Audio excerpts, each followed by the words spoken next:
فیصل آباد سے بھائی محمد جمشید صاحب نے سوال پوچھا ہے۔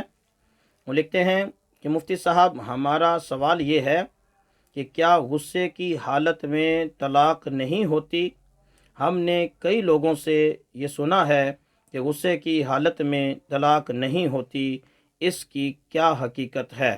محمد جمشید۔ جی میرے محترم بھائی، آپ نے غلط سنا ہے۔ طلاق تو ہوتی ہی غصے میں ہے۔ پیار محبت سے کون طلاق دیتا ہے؟ کیا کبھی ایسا ہوا کہ کسی نے اپنی بیوی سے پیار محبت کیا ہو، الفت رکھتا ہو، رغبت رکھتا ہو، اور پھر اس کو الفت میں، رغبت میں، پیار میں، محبت میں طلاق دے دے؟ ایسا نہیں ہوتا۔ طلاق تو ہوتی ہی جھگڑوں کے بعد ہے، نفرتوں کے بعد ہوتی ہے، غصے میں ہوتی ہے۔ یہ تو ہوتی ہی غصے میں، اس لیے آپ نے غلط سنا ہے۔